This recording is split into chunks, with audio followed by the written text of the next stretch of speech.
gravando aqui, fiquei tão feliz que deu certo de você chegar, porque hoje a gente vai se dedicar a esse livro aqui, ao Eus, e eu tô aqui querendo, querendo saber, é, talvez eu fico me perguntando por que que eu pergunto certas coisas, né? Mas queria entender, porque é tão orgânica a poesia, né? Parece que não é uma coisa não é uma coisa de acadêmico, não é uma coisa de intelectual, é uma coisa orgânica a poesia. E, assim, vou fazer bem clara a minha pergunta. Você está, de repente, no metrô e te surge uma poesia, e aí você escreve, ou você tem que estar num ambiente mais relaxado, mais tranquilo? Não tem essas condições, não. Já não depende do lugar, do ambiente externo que eu esteja, depende mais de condições íntimas, né? Do que do lugar propriamente dito. Já aconteceu de várias maneiras.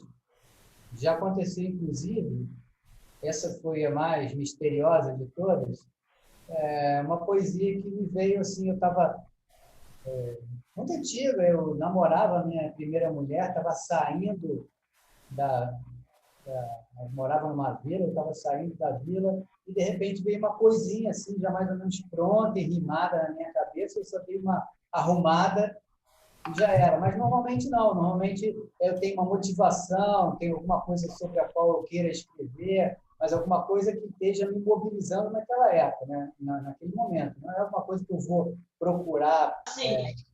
Não é porque Uma já coisa viu que me aqui, né? mobilize, desperta um sentimento, um certo tipo de sentimento, e eu sou tentado a colocar aquilo no papel de alguma maneira. E às vezes escrevo, né? Escrevo prosa, escrevo texto, como escrevi os livros, né? Mas você anda sempre com papel e caneta na mão? Peraí, desculpa aqui. Ah, abre seu microfone que eu, que eu fechei sem querer. Ana, você tem Aí. que dar para os ignorantes aqui todos os passos, porque, por exemplo, está tendo um chat paralelo que ele não está sabendo nem mexer. Não, tudo bem, não tem problema. Depois eu passo para ele, que é o seguinte: é, tem gente que quer ter acesso ao livro, e aí depois a gente passa seu contato para as pessoas poderem te procurar para comprar o livro. Mas eu vou te falando aqui, conforme as pessoas vão se pronunciando. Agora a pergunta mesmo, que eu já me Se esqueci. você anda com papel e caneta sempre na Sim, mão. eu tenho um bloquinho de anotações na minha mochila, que eu levo para o trabalho sempre, e tenho caneta ali. E às vezes escrevo, me ocorre um pensamento, eu escrevo, ou um arremedo de poesia, eu faço umas anotações para depois desenvolver a ideia. E também, assim, você deve ter observado que a maior parte das minhas poesias ela tem métrica, tem rima, tem uma preocupação formal, né? Porque eu sou um capricorniano e o capricorniano nunca escapa disso, né? Então, eu vou, assim, às vezes eu escapo disso sim, às vezes eu faço umas coisas mais simples, mas na maior parte das vezes tem essa preocupação formal. Então, eu sempre tenho que trabalhar um pouco para ficar do jeito que eu acho que a poesia deve ser escrita, com alguma métrica, com alguma rima. Então, nunca sai, muito dificilmente, muito raramente, é, eu vou despejando, assim. Eu sempre trabalho um pouco em cima da ideia inicial. Lindo. Olha só, eu vou trazer algumas poesias aqui para a gente poder compartilhar, ler junto, falar sobre. É, Já que você me perguntou sim. sobre o processo de criação, Ah, eu lembro uma situação bem emblemática que gerou uma poesia, que até não está no livro, eu te mandei depois, ah, que era uma situação que eu estava meditando e de repente começou a chover, uma chuva forte. E a chuva me chamou, né? Quer dizer, de repente o pensamento entrou e falou: é chuva, está chovendo. Antes daquilo não existia chuva, antes daquilo só existia é, um, um, mesmo quando com a água caindo, só existia um chuveiro impessoal, mas a partir do momento que o pensamento entrou e classificou como chuva, né, eu me dei conta daquilo e aquilo causou uma certa estranheza, um certo contraste entre os dois estados de espírito. E aí eu quis escrever sobre isso. E a poesia fala sobre isso. Se você tem ela aí... Tenho. Chover, né? Peraí. Vou começar Você por sabe? essa, então, porque essa fala do processo criativo, que é a pergunta anterior. Tenho e vou abrir aqui. É um haikai moderno. Isso, então tem dois, né, que eu mandei para você. Sim. Então, teve um deles, que eu sei que você não publicou ainda, e eu publiquei ele para você. Eu fiz esse convite para o pessoal chegar aqui com o outro. O da Folha em Branco, né? Sensacional. E esse aqui em maio de 2020, então a pandemia tinha começado e você estava meditando. Isso foi bem no meio da pandemia mesmo. A pandemia já estava rolando bastante aí. Você quer ler? Sim, posso ler. Chuva só há se há quem olhe. Não há quem chova. Há quem se molhe. Quer dizer, tem dois momentos, assim. Tem esse momento primeiro da surpresa, de o pensamento entrar, identificar a chuva e classificar a chuva como chuva. Então, naquele momento, a chuva passa a existir. Antes não existia, né, a chuva. Ela só há se há quem olhe, ela só há se há quem esteja chamando ela de chuva e classificando ela como chuva. E o segundo momento, o segundo estágio, é que a chuva é uma coisa impessoal, né? Não há alguém que chova, né? E aí o questionamento, há quem se molhe? Quer dizer, o eu, essa impessoalidade, né, da chuva, ela é quebrada no ser humano. Por quê? De que maneira e para quê? Há quem se molhe? Existe alguém separado do mundo que está se molhando? Porque não existe alguém que está chovendo. E será que existe alguém que está se molhando? Será que existe realmente esse eu, né? Então, é uma poesia meio zen budista. Sim, você é bem budista, né? Eu acho que eu sou assim. Quando você falou que você estava meditando e veio você... Que meditação que você faz? Não, a minha meditação não segue nenhuma técnica especial. A minha meditação é ficar quieto. Geralmente eu procuro uma posição confortável. Geralmente eu coloco uma musiquinha assim, bem tranquila. E eu fico só quieto, observando para onde o pensamento vai, que coisas ele está seguindo, criando, né? E vou seguindo isso. E isso, em algum momento, eu consigo me localizar numa instância apartada do pensamento, né? De poder observar os movimentos da mente.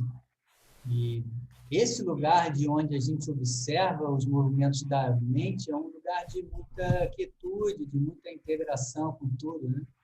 Então, é um lugar muito auspicioso e legal de estar. Porque nesse momento, a gente está presente e está sendo arrastado pelas nossas historinhas cotidianas. Então, no meio da pandemia, eu meditava bastante. Muitas vezes, eu aproveitava aquele tempo, né, ocioso, em que eu não estava trabalhando, não estava fazendo nada, e procurava um lugar confortável, botava uma musiquinha e ficava observando aí a cadeia do pensamento, as coisas que emergiam na mente. E, em algum momento, você se desidentifica da mente, né? Você se atinge um estado de consciência em que você é um simples observador impessoal mesmo. Não é tão arrastado aí por essas coisas cotidianas. Uma experiência bastante legal. E eu tive muitas experiências legais também, que eu considero experiências de meditação, na ayahuasca, né? Usei algumas vezes a ayahuasca e tive experiências muito interessantes. Conseguia a mente fervilhando, né? Porque a ayahuasca potencializa aqueles... É um caleidoscópio de impressões mentais, mas se você encontra um lugar de observação fora disso, é muito engrandecedor, porque você acaba se conhecendo muito como a sua mente opera, o tipo de historinha que você inventa, de onde vem e para onde vai seu sentimento, que tipo de expectativa você cria. Você tem um universo tão rico quanto o universo propiciado pela ayahuasca, mas consegue manter um silêncio, uma quietude da mente. Eu acho muito produtivo. Quando Então, você fala que você fez uso da ayahuasca, me parece que é meio pontuado, assim, você não segue nenhum tipo de... não, eu nunca fui, por exemplo, para um templo de Daime, mas tem Aham. um psicólogo aqui no Rio de Janeiro, em Santa Teresa. Ele é um cara assim, muito aberto, muito flexível, né? Ele não segue nenhuma linha. Em algumas igrejas de ayahuasca, de Daime, eu sei que tem um ritual muito ortodoxo, e você tem que estar cantando aqueles hinos naquela hora, naquela sequência, e depois tem um momento do bailado, que você tem que estar bailando, né?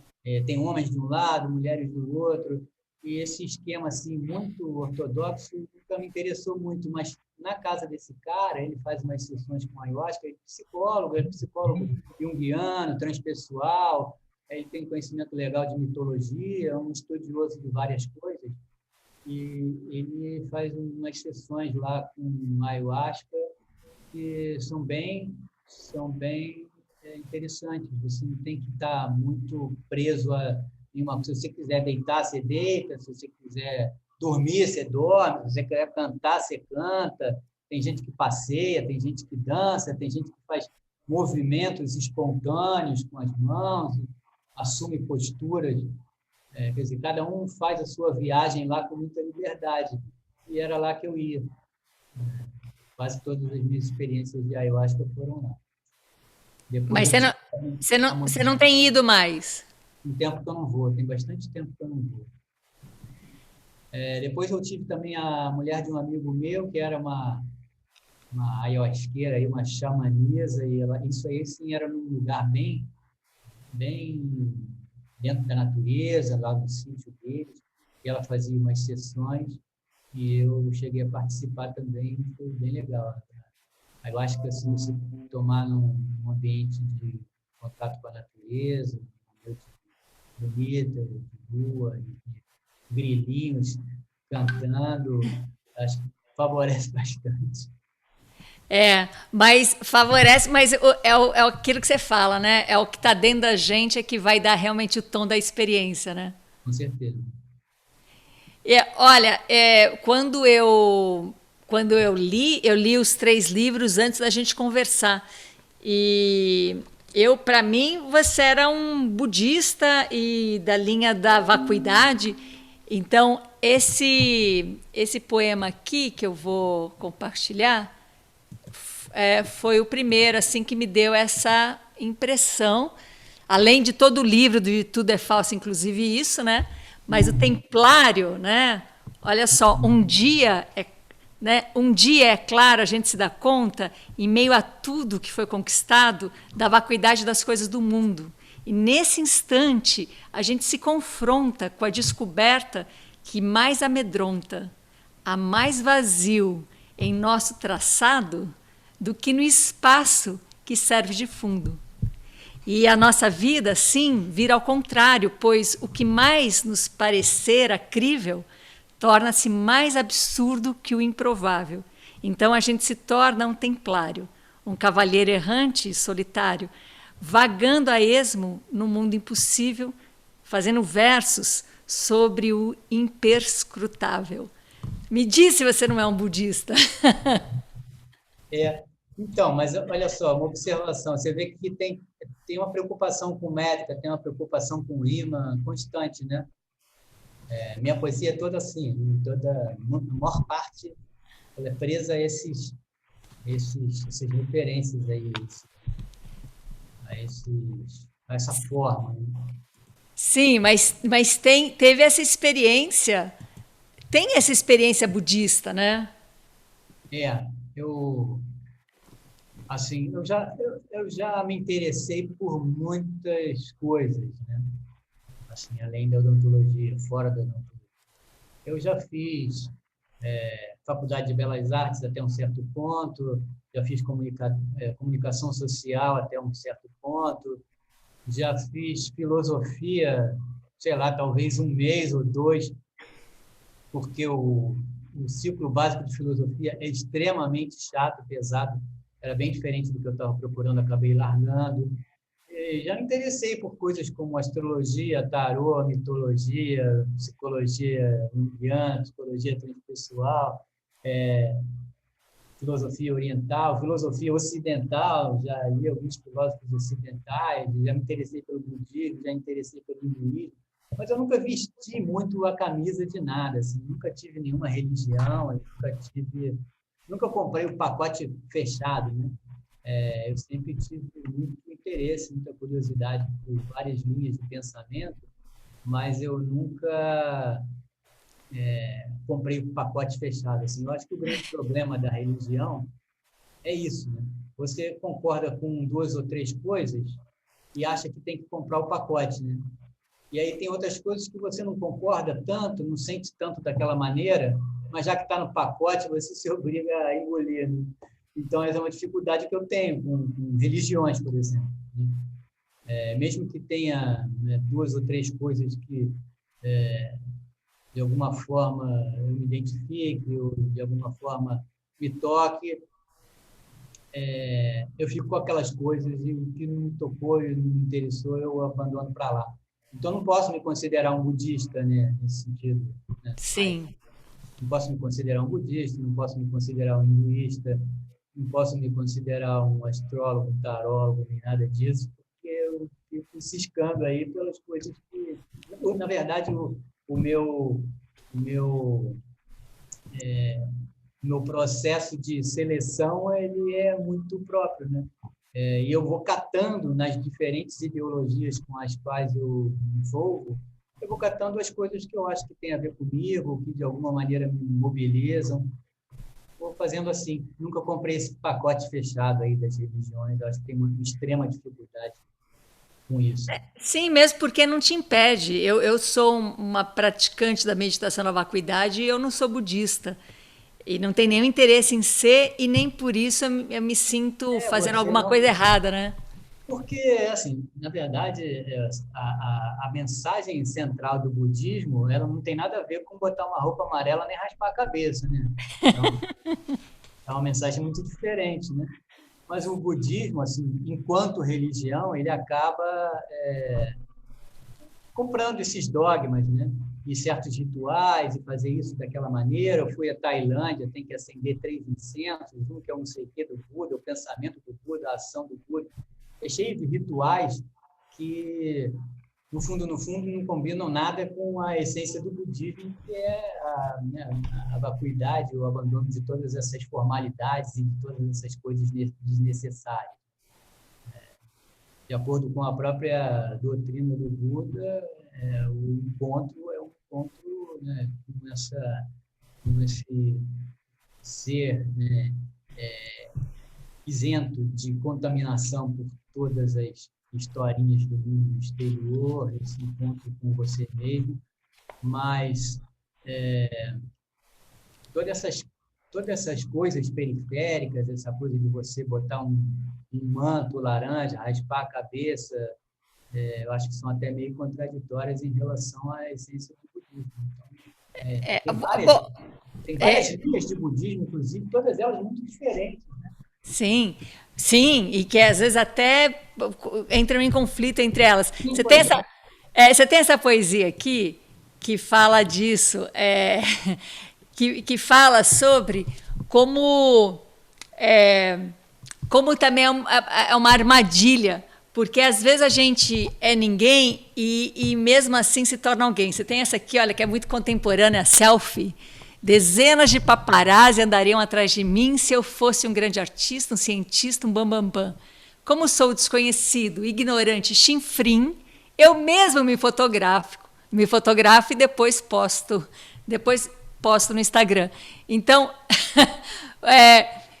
a gente não é ninguém, a gente não tem ninguém nos fotografando, mas a gente hoje em dia pode se tornar alguém pela própria selfie, né?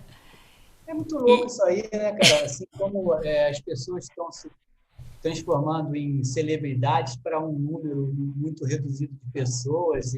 Né? Acho que todo mundo, no fundo, tem essa coisa de ser especial, né? Acho que isso aí é um anseio do eu se sentir especial e se sentir, de alguma maneira, importante, que tem coisas importantes para dizer, que vai a lugares bonitos, que é bonito, né? Então, você agora, mesmo não sendo nada disso, não sendo famoso, não sendo inteligente, não sendo importante, se você tiver uma câmera de celular, você se comporta como se você fosse uma grande celebridade e posta no Instagram. Tem uma coisa que você já me falou umas 2 vezes, e como a gente só se encontrou 3, então falar 2 vezes já é bastante, né? Você vira para mim e fala assim, solta a franga, porque eu sou aquela que não admito de jeito nenhum que eu sou mística e tudo mais. Aí, eu vou falar a terceira, larga isso para lá. Pô. Eu quero saber, e você? Aonde é que você está com a franga ainda presa? Aonde eu poderia falar, solta a franga, Spacer? Olha só, eu não bato no peito para não dizer que não sou místico, não. Não me orgulho de não ser místico, não faço linha de materialista. Na verdade, eu nem sei direito o que eu sou. Eu sou um híbrido aí de várias coisas que eu vou sentindo e fazendo e pensando e acreditando, mas em algum momento da minha vida, por isso que eu falo solta a franga para você, porque em algum momento da minha vida eu identificava ser místico com ser burro, né? Porque eu acho que, né, na nossa cultura tem um pouco isso, né? Não sei se é a forma como a religião predominante nos foi apresentada, né? E de uma forma muito pouco crível, né? E você tendo que engolir aqueles dogmas goela abaixo. Então, as pessoas mais inteligentes, que tinham mais capacidade de questionamento e conseguiam ver naquilo contradições e futilidade de algumas coisas, acabavam se envergonhando de dizerem que, de alguma forma, estavam ligadas àquela coisa do misticismo, que ficou uma coisa assim, meio por fora, meio careta, meio... Né? Se você é místico, será que então você pode ser burro? Aham. Que é aquele assim, eu não consigo entender, então eu jogo para o misticismo, né? Então, e acho que isso, uma boa parte disso aí, a gente pode botar na conta do rumo que a nossa cultura tomou, né? De colocar o materialismo em pedestal, né? Primeiro, de dividir o mundo em espírito e matéria, que eu acho que é um grande engano, né? E depois de dizer que a matéria é o real e o espírito é a invenção, né? A própria ciência se comporta dessa maneira. Se for um pouco mais abstrato, deve ser excluído da ciência. A ciência é feita para lidar com coisas concretas, com coisas palpáveis, né? E a ciência foi se tornando muito materialista, né? E a ciência materialista, ela alcançou um lugar de muito mais respeito dentro da nossa cultura do que a religião predominante. Então, mais ou menos, as pessoas mais inteligentes começaram a se identificar com uma mentalidade científica e as mais burras foram aceitando o misticismo. Isso muito grosseiramente, né? E essa divisão definitivamente não é verdadeira, né? Você pode passear pelo misticismo sem ser burro e você pode cometer grandes burrices estando apegado aos dogmas que a ciência cria, porque a ciência também não é menos dogmática do que nenhuma religião, ela tem muitos apegos algumas ideias hiperreacionárias. Então, quando eu falo solta frango, eu quero dizer, pô, larga isso para lá, você não fala eu não sou místico, você não fala nada. Se Não, você, se não você precisa nem dizer, parecer, se não você precisa nem dizer parecer que é místico, mística. Ah. se parecer místico a muitas pessoas, como a minha até você parece, tá ótimo, o que que tem? Tá tudo bem, é legal, você é uma pessoa super interessante, inteligente, você pode ser místico à vontade, que não tem problema nenhum com isso. Não precisa falar nada, né? Solta franga, pô, deixa isso É, falar. eu, A eu, gente eu, está fazendo questão de dizer que não é mística, não há nenhum demérito em ser mística. Eu acho que você é bastante mística e bastante inteligente também. Você sabe que eu fui aprendendo isso, né? Tem coisa que a gente tem que deixar de falar. Tem uma outra coisa que eu falava sempre, essa eu já tinha deixado de falar, e agora também vou deixar de me justificar no misticismo, para honrar aí a nossa amizade. Obrigado. Mas tem uma coisa que eu deixei de falar, que eu sempre falava, que era o seguinte: chegava no meio de um processo ali, eu parava e falava, gente, eu preciso nesse momento esclarecer uma coisa. Eu não uso nenhum alterador de consciência, eu não fumo maconha, eu preciso deixar isso claro. E chegou uma hora que eu falei, não, eu preciso parar de falar isso, porque não é problema nenhum fumar maconha. Mas Parou bem. tive que parar isso também. Ó, nesse papo aqui, cabe essa outra também. Eu escolhi algumas, né? Fala, né, Ana? Como sempre, né? Como é que é? Com a gente que fala, né? Não é? Nó! Eu não sofro porque a vida é sem sentido, nem por ser só, eu sempre soube que era só, mas me busquei pelo caminho mais sofrido. Fui me voltar sobre mim mesmo e dei um nó. É ali que a gente encontra o paradoxo, né? Aham. Então, esse nó, eu acho que é isso, né? Esse nó aí, quer dizer, é, até outro dia a gente falou, né, uma coisa sobre neurose cósmica e eu mencionei isso. Você, quando se volta sobre si mesmo, tentando se conhecer, você chega num ponto em que aquela sua pretensão inicial de conhecer as coisas da maneira que a gente costuma conhecer o mundo, ela entra em colapso. É aí que você encontra o paradoxo, porque a mente dual opera o tempo todo fazendo escolhas entre uma coisa e outra, né? E dividindo o mundo em pares de opostos, né? Então, bonito e feio, claro e escuro, cedo, tarde, o tempo todo a mente opera, mística e não mística. Olha aí. Por que você não pode falar que não é místico? Você não pode entrar nesse lugar aí. O teu lugar é o lugar do Sim, maravilhoso. Você não pode bater no peito e dizer eu não sou místico, porque essa é uma posição extremamente dualista que não combina com você. sim, Então a mente fica procurando, né,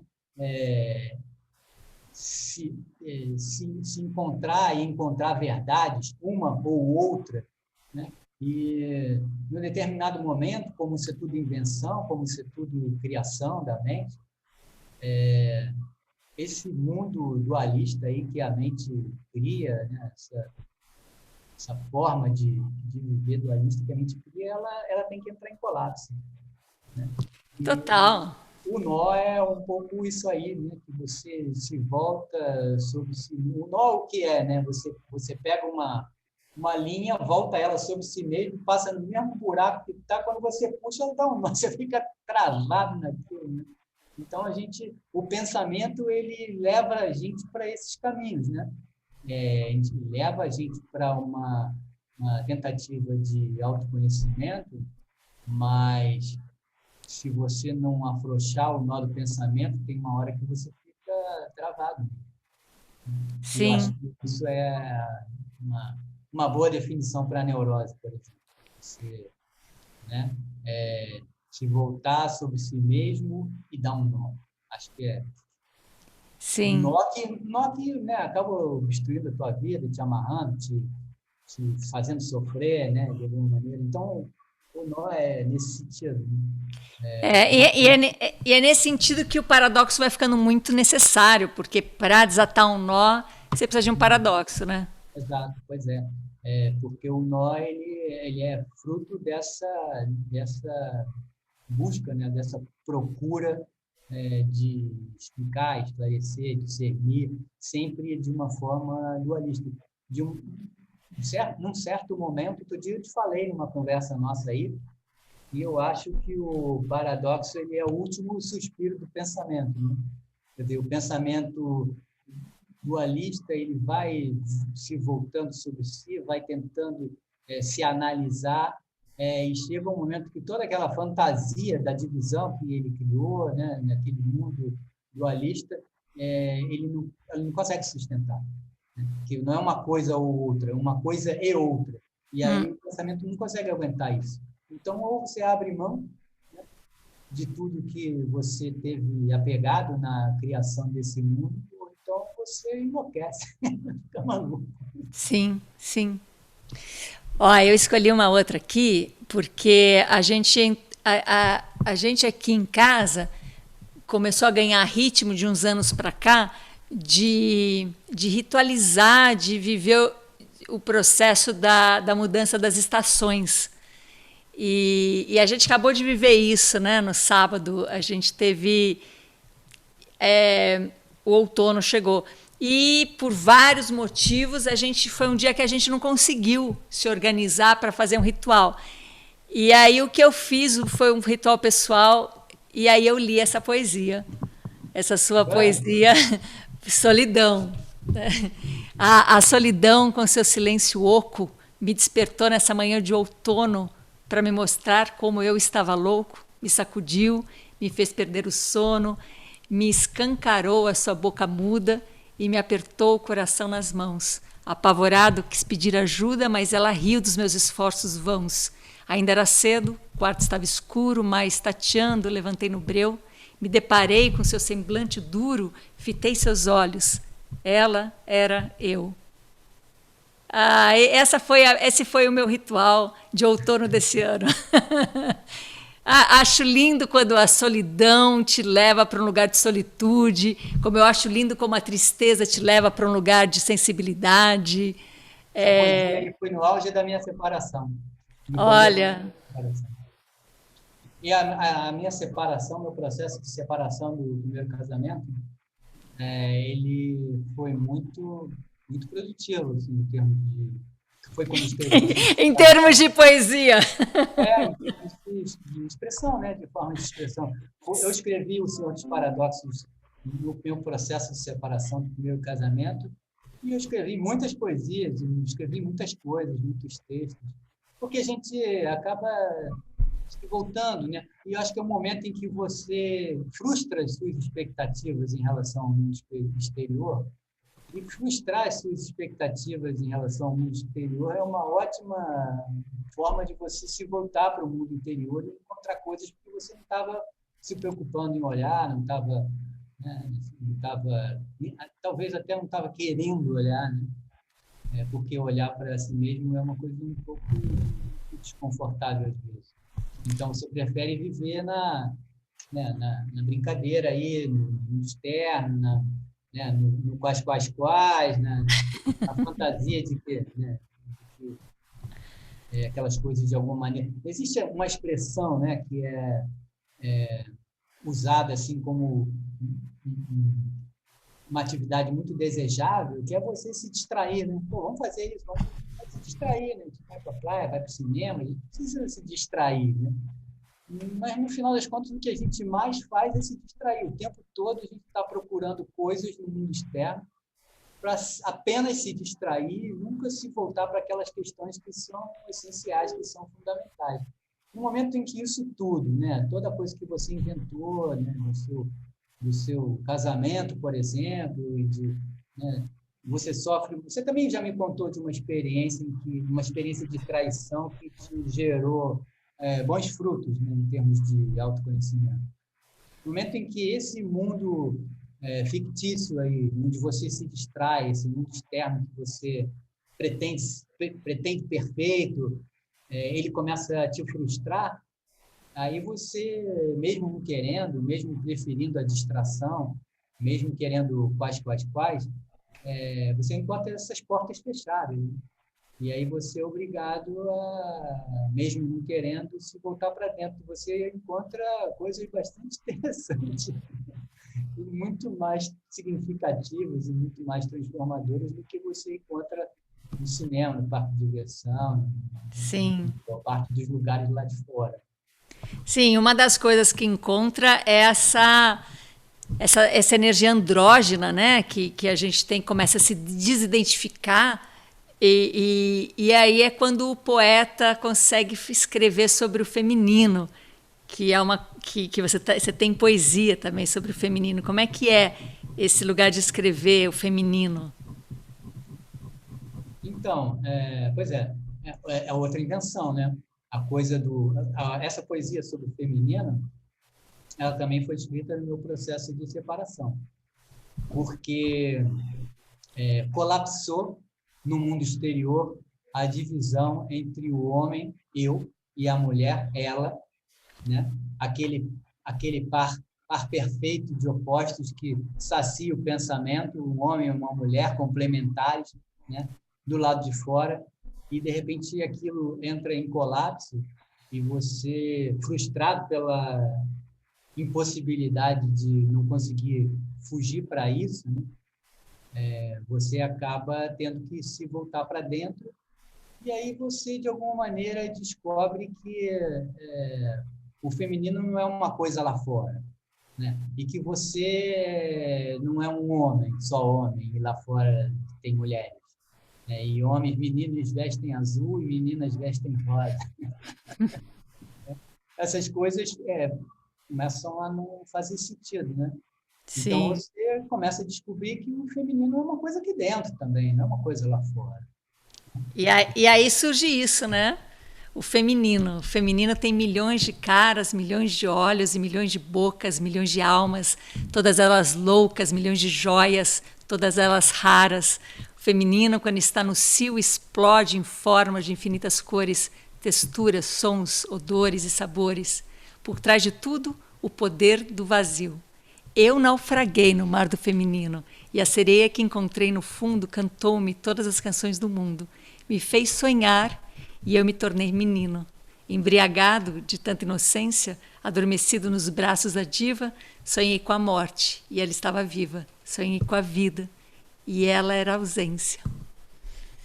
Mas aí você faz o feminino 2, a aranha. E quando a Eliane entrou aqui e eu perguntei sobre se ela tinha um preferido, e eu tinha anotado a aranha como um que eu queria compartilhar aqui, e ela diz que esse é um dos preferidos dela, a Aranha o Feminino 2.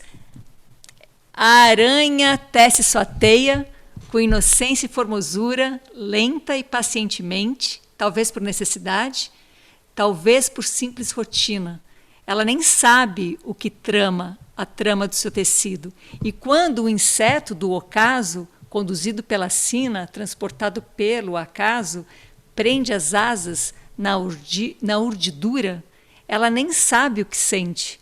O infeliz ali detido, que inutilmente esperneia e esperneando reclama. A aranha não premedita, tampouco fica ansiosa se sua presa demora.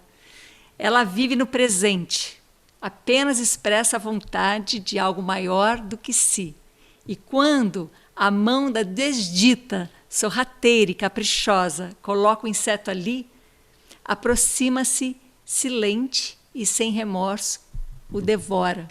E aí você colocou como feminino essa aranha. Conta aí. Essa eu vou ter que explicar, né? Opa, você vai! Então, essa estratégia da aranha, que é uma estratégia muito natural e passiva, né? Eu identifico ela bastante com o nosso lado yin, né? Nosso lado yin, do yin yang, né? Nosso lado mais passivo, mais que eu identifiquei com o feminino, né? Quer dizer, a aranha ela faz isso tudo de uma forma muito ardilosa, de uma forma muito semelhante à forma como uma mulher tece a sua teia de sedução, até mesmo sem saber, até mesmo, né, só por dom, só por ser, né, pela sua... Então, assim... Ela nem sabe que está seduzindo. Ela quase que não sabe. Ela até se dá conta mas mesmo quando ela não se dá conta, aquilo acontece de uma forma extremamente natural, né? E acho que essa estratégia de lidar com as coisas, né? Seduzindo sem saber, né? Tecendo a teia sem saber, é uma estratégia muito feminina. Não, quando eu digo feminina, eu não estou dizendo que é uma estratégia exclusiva das mulheres. Sim. É uma estratégia muito feminina, e eu me permito incluir nessa coisa aí, né? Na medida em que o feminino está dentro de todos nós, né? Então, assim, olhando para isso com os olhos do pensamento, eu consigo classificar alguns comportamentos em mim com comportamentos yang, né, que tendem para a estratégia masculina de lidar com a vida. E alguns outros como sendo estratégias femininas de lidar com a vida, sem nenhum juízo de valor. Sim, Mas claro. essa poesia aí que fala da aranha, né, associando a aranha com o feminino, com a estratégia do feminino, etc. E, tal, e no final a aranha devora, quer dizer, ela tem alguma coisa de dor se você se coloca no lugar do inseto devorado, que era o meu lugar, mas tem uma coisa de transcendência, né, também. Né? Sim. Você está no lugar do inseto devorado, é dor. Né? Se você está num lugar impessoal, né? É encontro. Aí é encontro. Você não está se identificando com o coitadinho do inseto que vai ser devorado, nem com a filha da puta da aranha que armou aquela teia para pegar um inseto incauto. Né? Se você não estiver se identificando com nada disso, existe um processo de uma extrema beleza, extrema fluência, extrema naturalidade, que faz com que a aranha devore o inseto. E depois o inseto devora outra coisa, né? Se funde a aranha, faz parte, faz a aranha existir, A gente não vive sustenta a devorando tudo aranha. aí, pô. Até os veganos saem devorando as pobres das alfaces. Não tem outra. A nossa experiência é essa, né? É de se unir, é de entrar um no outro. Eu sugiro uma poesia Sim. que tem a ver com essa temática aí, Ah. eu não sei o nome dela.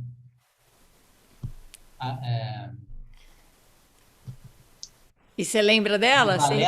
Balé da natureza, a morte alimenta a vida. Pô, acho que eu devia estar com um livro aqui, né? Deixa eu ver. Deixa eu ver se eu acho aqui.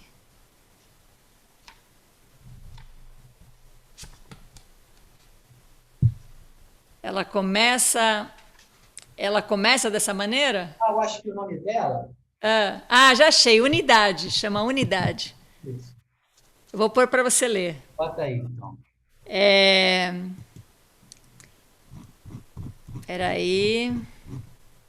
E aí você lê para a gente. Deixa eu achar ela aqui.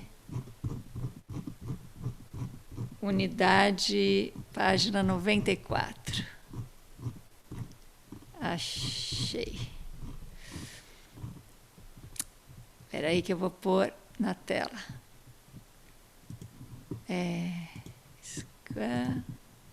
Aí, lê pra gente.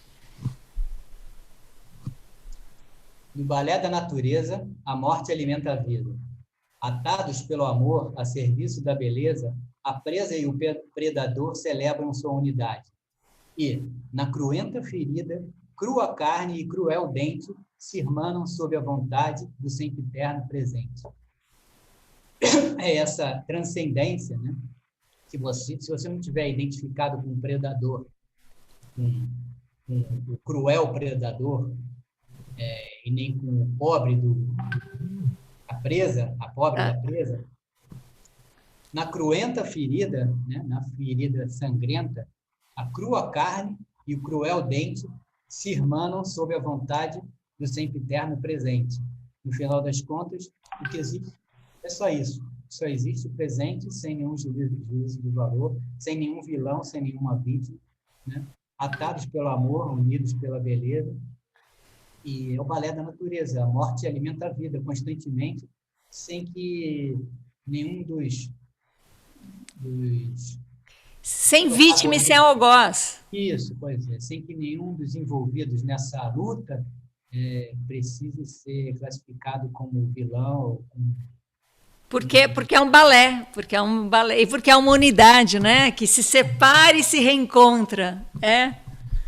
Essa não estava na tua lista, mas ela tem bastante a ver com o que a gente estava falando aí agora, né? Da aranha e Sim. da transcendência, né? Do processo de transcendência disso aí. A gente está o tempo todo buscando o herói, o vilão, né? Nos nossos filmes, no nosso Netflix.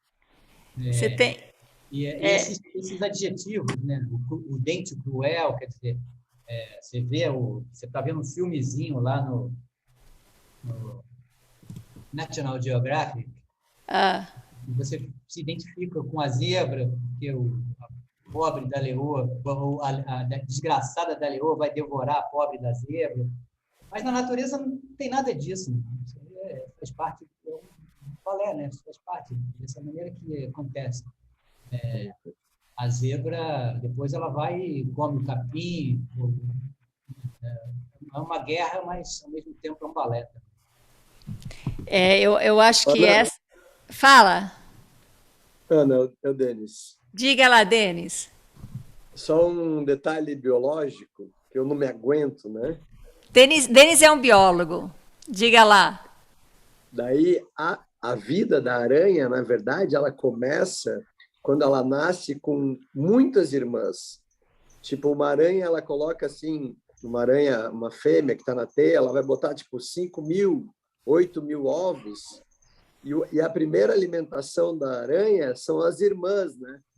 E daí a intenção aí é formar umas 10 adultas de todas essas 5.000 aranhas. Então elas já começam nessa história de o corpo de uma servir para construir o corpo da outra. Daí até que ela se torna solitária, né? Então essa relação que ela tem é totalmente só sem estratégia assim premeditada mesmo, é puro instinto de construção. Então o sentimento que tem por um outro inseto de outra espécie era o mesmo que ela tinha por todas as irmãs que ela devorou, né? Devora sem ódio, né? Isso, sem ódio, sem maldade. Não tem nada de filha da puta. A gente que vê, né? Você tem uma poesia aqui que é o Eu Sou, que ela traz, né, essa integração, essa unidade do todo, né?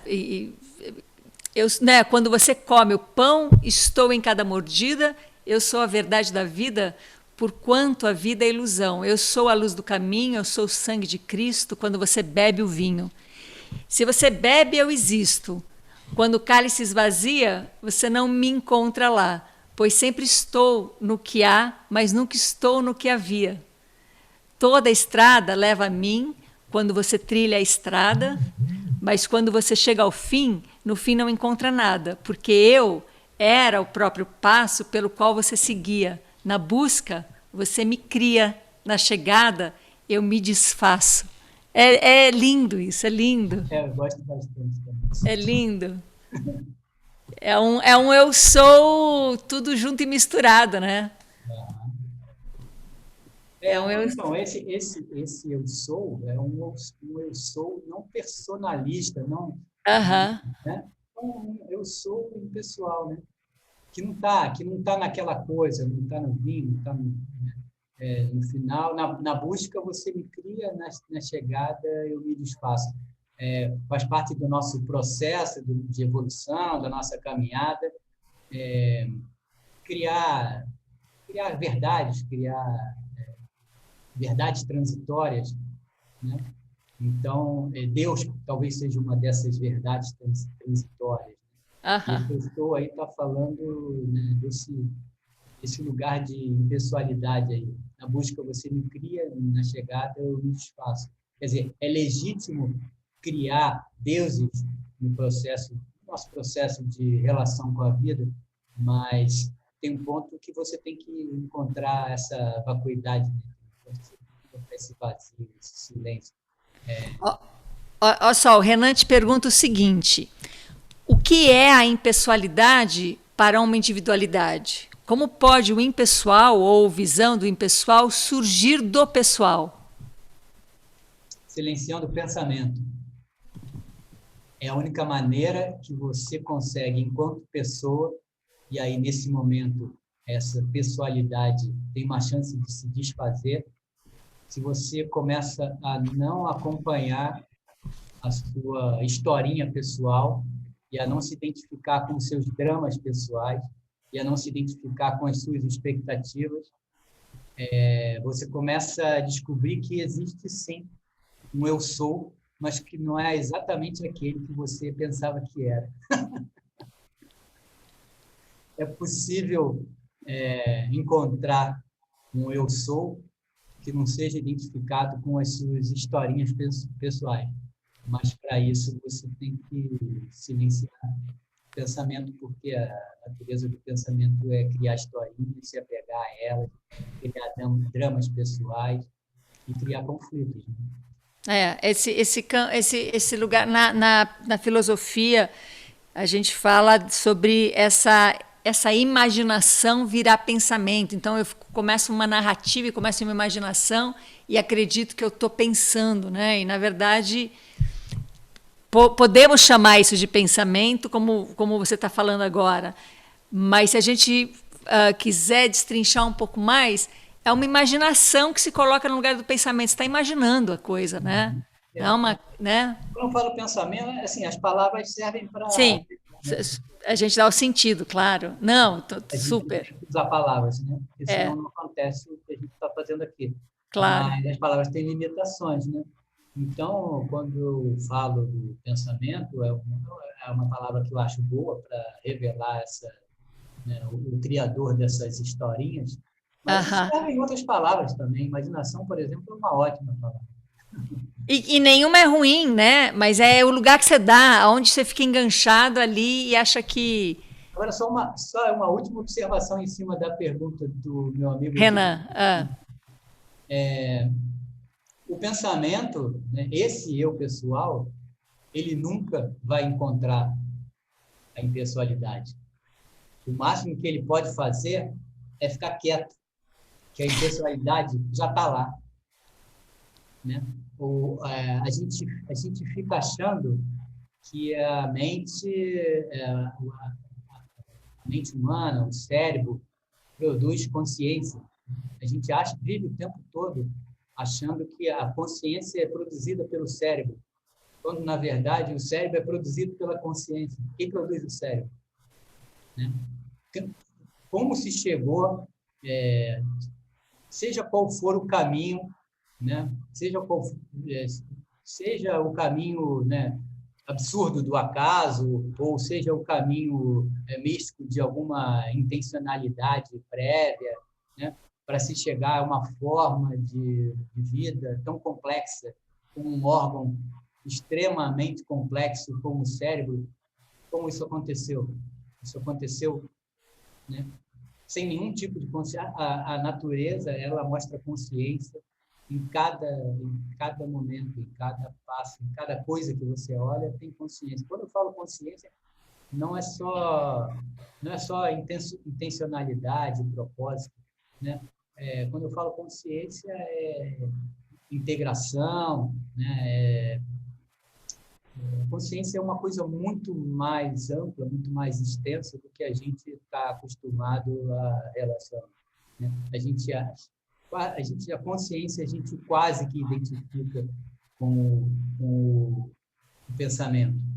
Mas, por exemplo, um espermatozoide se une a um óvulo, eles formam, o meu amigo biólogo aí vai me contestar se eu disser alguma besteira, mas um espermatozoide se une a um óvulo, os núcleos se fundem, e a partir daquele momento aquilo é considerado uma célula ovo, né? Porque junta os cromossomos de um com os cromossomos de outro, e a célula ovo é uma célula só, né? Se tiver errado, me corrija aí, biólogo. Mas como é que daquela única célula, sem nenhuma informação adicional, ela começa a se dividir, se multiplicar, E daqui a um tempo, né, num momento mais avançado desse processo, essa divisão celular vai gerar células do cérebro ou células da unha do dedão do pé. Por que processo de diferenciação extremamente misterioso, uma única célula gera o cérebro e a unha do dedão do pé? Não existe consciência por trás disso? Existe uma consciência extrema por trás disso, existe um mistério imenso. A gente confunde consciência com conhecimento, né? E é um mistério, né? Tem um assunto que é muito presente para mim nas práticas, que é o espelhamento. Que é você poder se ver, os seus olhos veem aquilo que é a sua experiência e não aquilo que está lá fora acontecendo. É claro que tem alguma coisa ali lá fora acontecendo que te dá campo para isso, né? Para ter essa experiência. E aí você tem essa poesia aqui, o olhar, que olhar, contas de luar, bolhas de bilhar, bolas de brilhar, o meu no seu, o seu no meu, eu em você, você em mim, espelho sem fim. Para mim é muito alegre essa poesia, porque é como se você tivesse colocando com essa delicadeza algo que é tão intenso, né? Como se espelhar, como ser espelhado. Você brinca de espelhamento também? Não, assim, com esse nome, não. Eu brinco de olhar. Com esse nome, não é? Isso aí já não é da minha separação. Isso aí já é uma namorada depois. Essa brincadeira do olhar aí já é com uma namorada, né? Que surgiu essa brincadeira. Eu e você, você e mim. É bem romântico mesmo. Depois você escreve apaixonado. Também foi para ela o apaixonado? Quer dizer, para ela não, para você, né? Mas, né? Às vezes, pelo título, eu não sei. O que ela fala mesmo? O apaixonado, seus olhos com lentes de contato. Não, isso aí não tem uma musa inspiradora, não. Mas tem a ver com essa história aí né, as mulheres, também os homens, né, mas acho que mais as mulheres, muito preocupadas sempre com a boa aparência. Então, bota botox aqui, faz plástica ali, estica o cabelo, bota lente de contato, faz tatuagem. Isso é uma febre, né? Todo mundo fazendo e competindo para ver quem consegue retocar mais o corpo e conseguir ter os dentes mais branquinhos com clareamento, ou se não, lentes de contato, ou lentes de contato nos olhos também, cabelo pintado, esticado, silicone no peito, na bunda, lipoaspiração na barriga. Isso é uma loucura, né, cara? Então, vamos botar aí para o pessoal entender do que a gente está falando. Sim, vou pôr aqui, porque é divertida, né?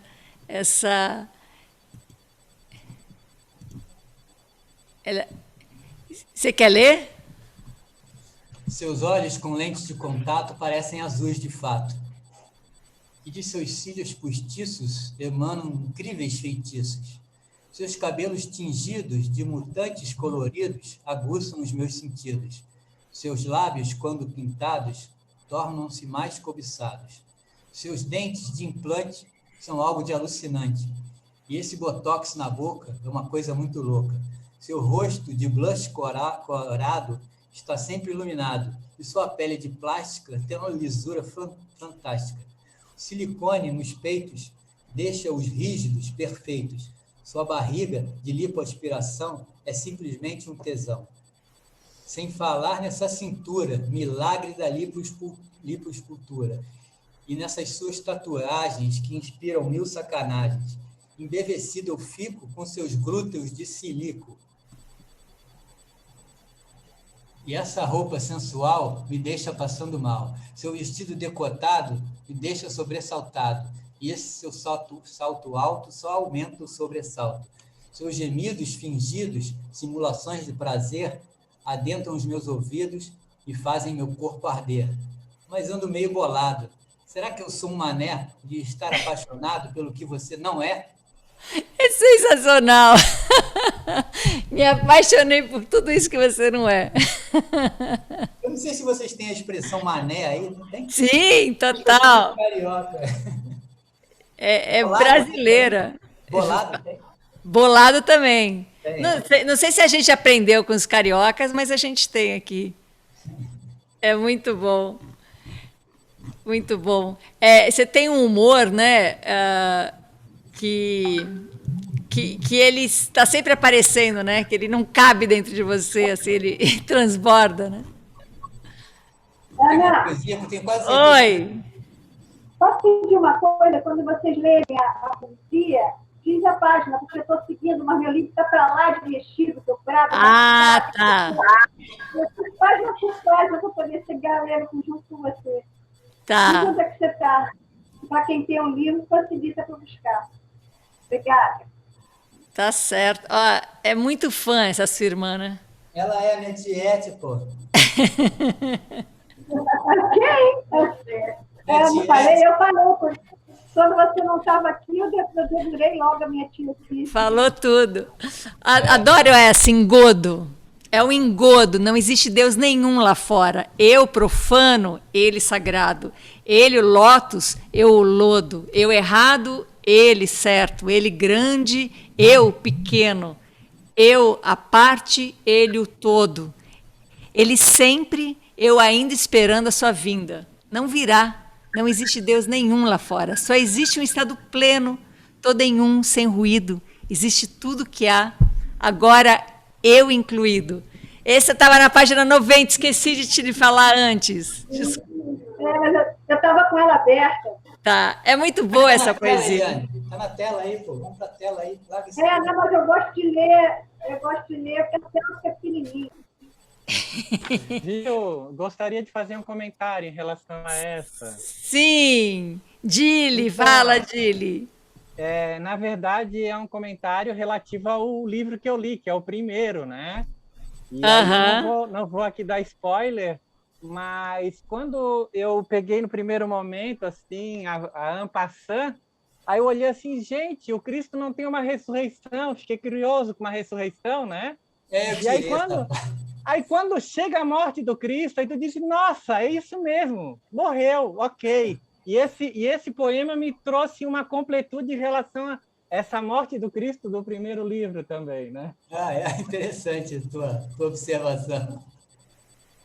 E o Dili, Dili, você foi seminarista, não foi? Foi bastante tempo da minha vida.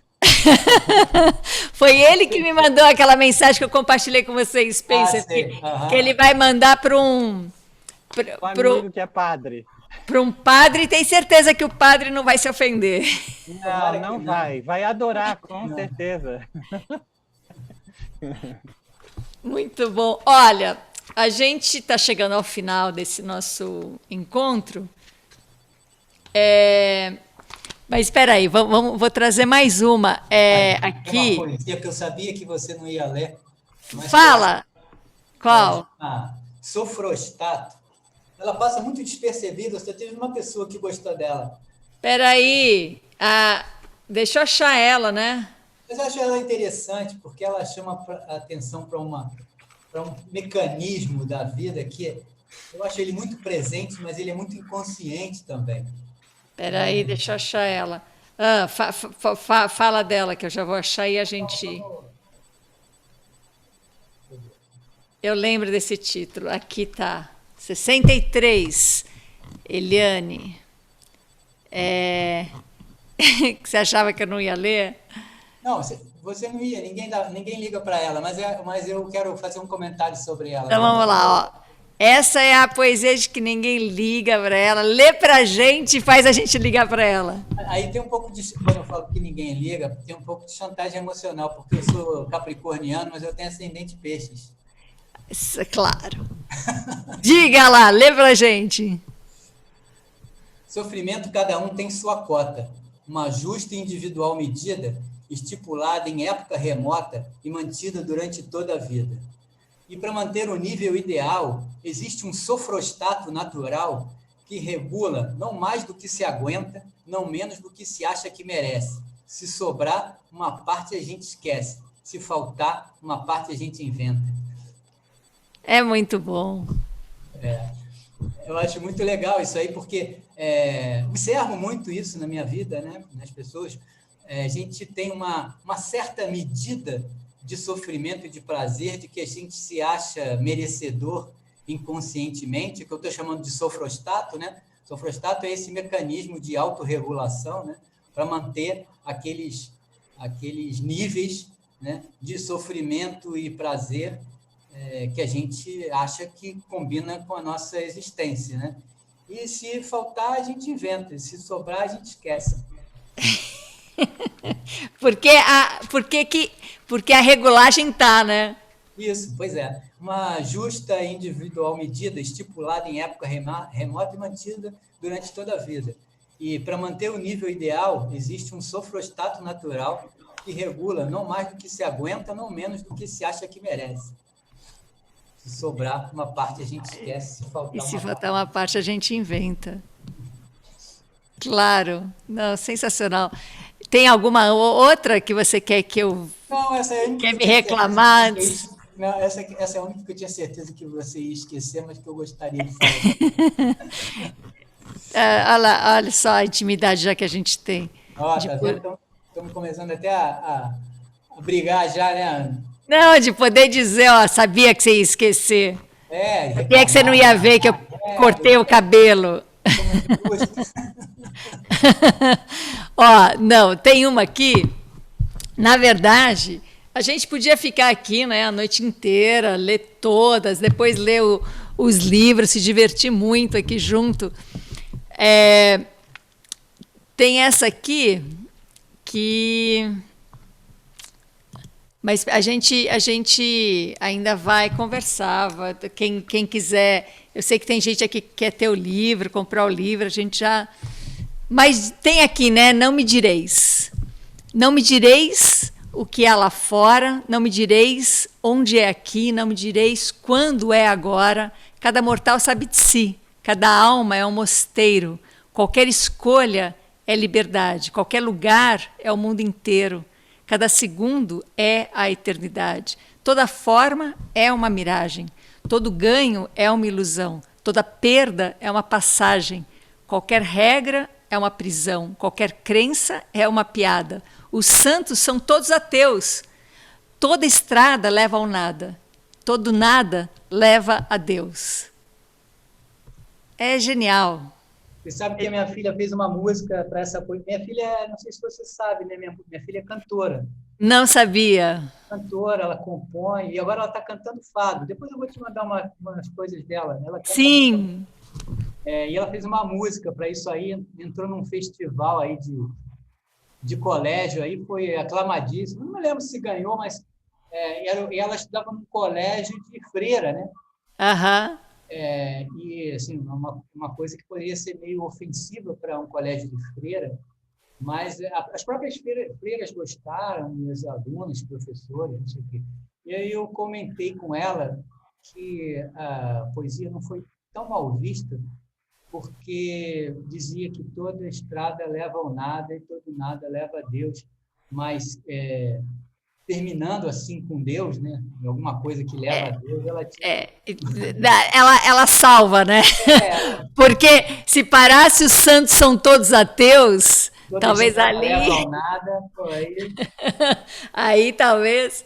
Ela pode ser até expulsa do colégio, né? O pai ia ser chamado para conversar.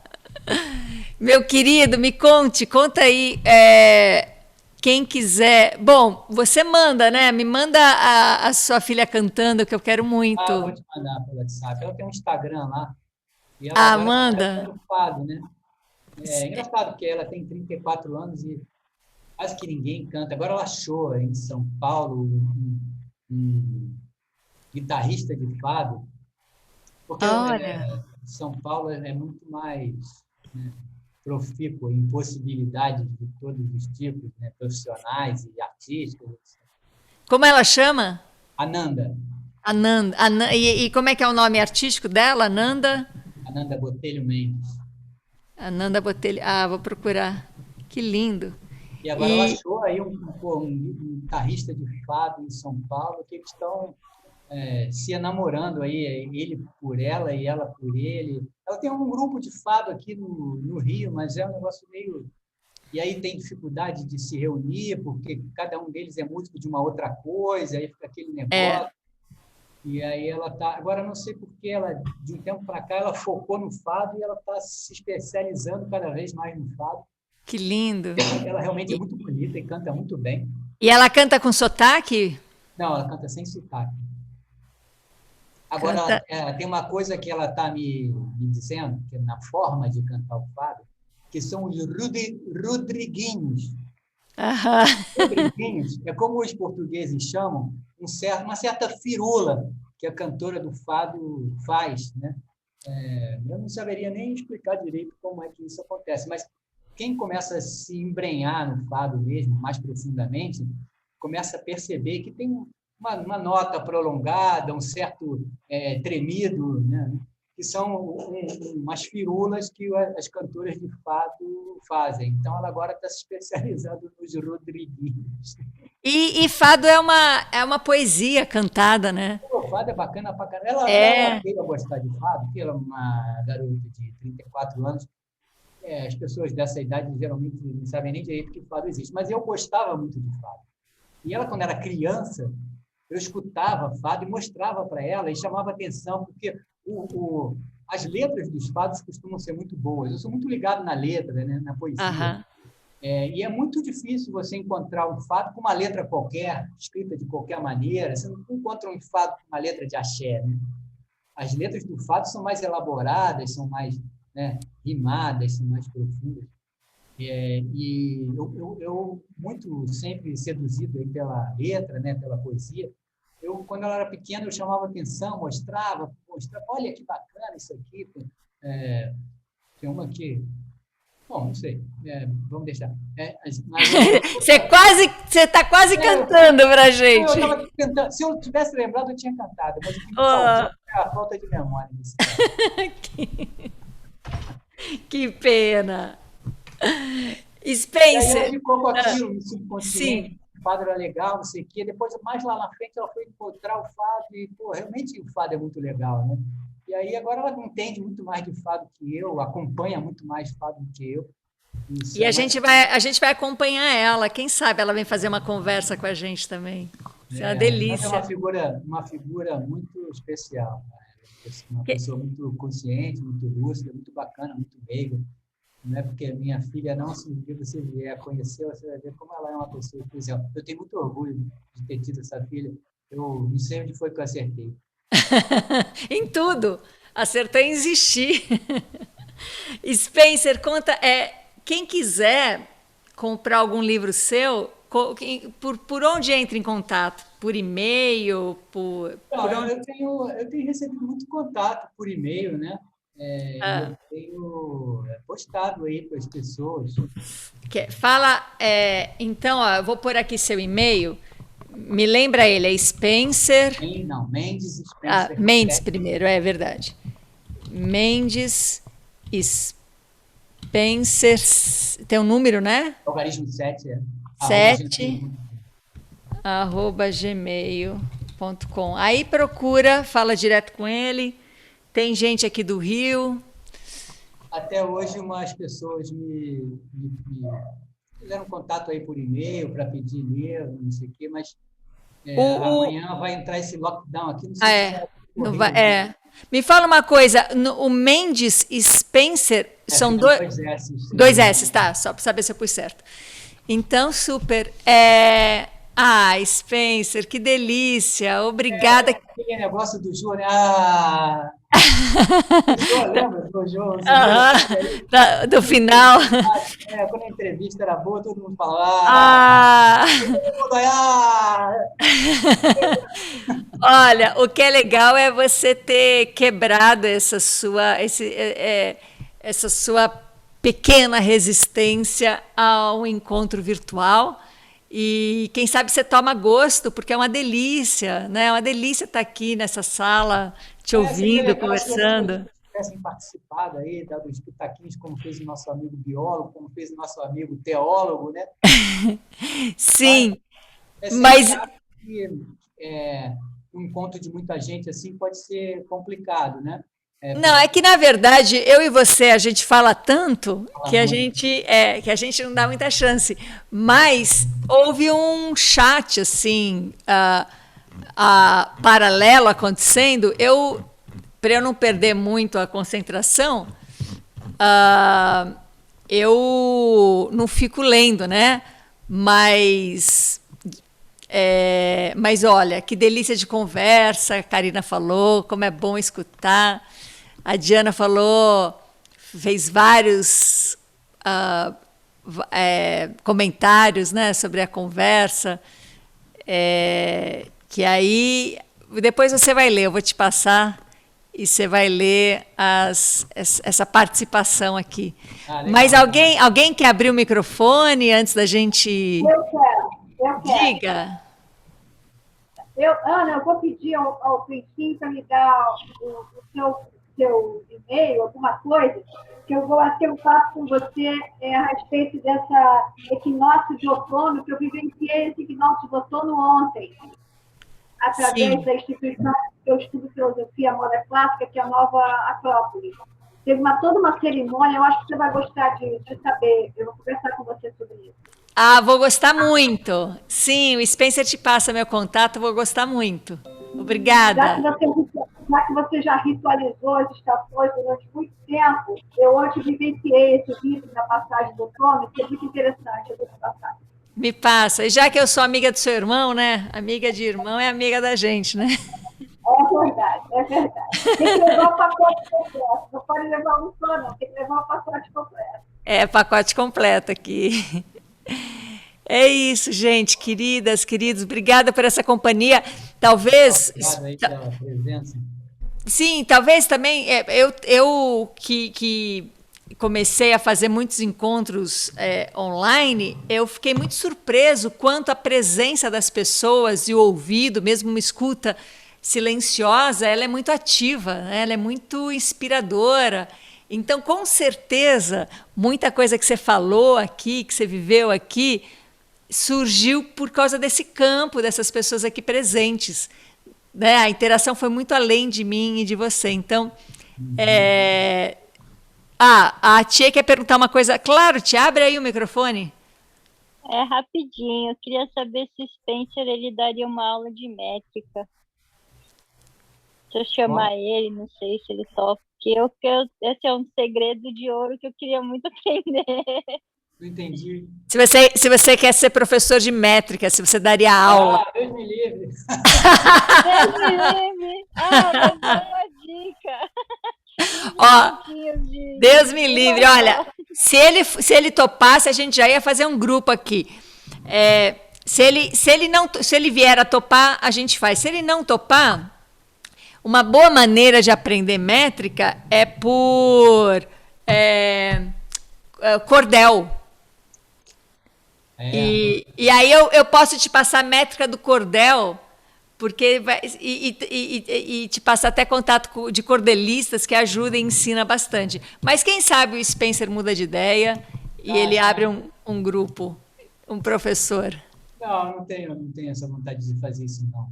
Não. Na verdade, eu acho a métrica, a rima, né, essas coisas que eu acabo usando, eu acho que elas enriquecem a poesia, mas elas não estão no centro do meu objetivo, não. O meu objetivo principal é a transmissão das ideias, né, e a expressão de sentimentos, e essa parte mais formal aí de como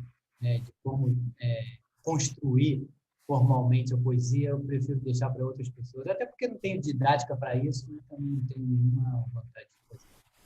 Mas se alguém aí do Rio quiser um dentista poeta...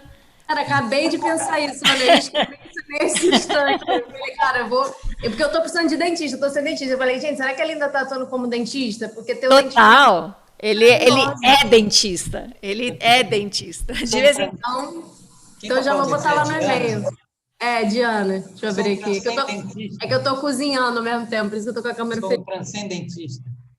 Hã? Transcendentista. Ser dentista maravilhoso, é o que eu tô precisando. Muito bom. De vez em quando ele quebra a mão e fica sem atender, mas isso Tô já. realmente sem trabalhar. Foi suficiente. O Ginga que também é dentista, né? O Ginga que é um dos maiores violonistas brasileiros que é dentista. Eu falei para o Spencer, eu falei, no teatro tá cheio de artista dentista. Eu falei, o que é isso? E aí ele contou, né? Ele falou, né? O dentista, ele é tão preciso que às vezes é preciso alguma coisa mais artista para poder gerar um campo de criação, não é?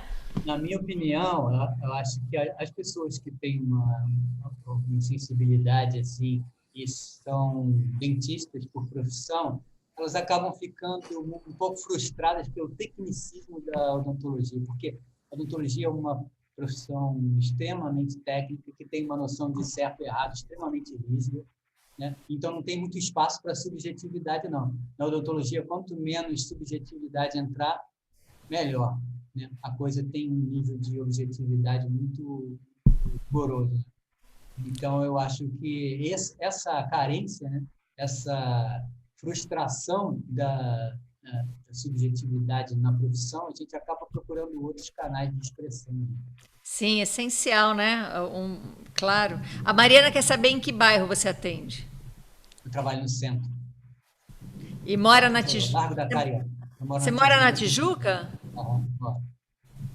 Eu atrasei aí, quase que nem atrasei, achei que fosse muito pior. Né? Não, foi ótimo. Mas eu cheguei na última paciente, já atrasou bastante, e eu já saí meio corrido, mas quando cheguei na estação Carioca do metrô, estava tudo parado, uma fila que eu nunca vi na vida, uma aglomeração na roleta, eu falei, pronto, acabou o negócio, acabou o ponto. Aí mandei aquela mensagem, mas rapidamente, os trens parece que não estavam circulando, mas rapidamente a normalidade se restabeleceu, aí a coisa andou rápido e consegui até chegar quase na hora. E que bom, porque foi muito bom, viu, Spencer? Eu adorei também. Sabia? Delicioso. Sabia, tá? Um certo preconceito contra uma conversa com muitas janelinhas assim, mas eu achei super legal. É muito legal mesmo, é muito legal. Aliás, na verdade, assim, eu acho que as nossas conversas sempre fluem muito bem, né? Eu gosto de conversar com você e quando eu estive lá assistindo o teu vídeo na internet, a sensação de que você devia ser minha amiga, eu acho que estava completamente certo. E olha, a gente vai ter que armar esse encontro aqui presencial, tá? Vai se preparando aí. Que tipo de coisa acontece em Piracaia aí? Como são esses encontros? Ou são encontros... Acontece o que a gente quiser. Se você gostar de vinho, você vem aqui tomar vinho. Se você gostar de churrasco, você vem aqui comer churrasco. Se você gostar de fazer nada, você fica aqui fazendo nada. É o que acontece aqui.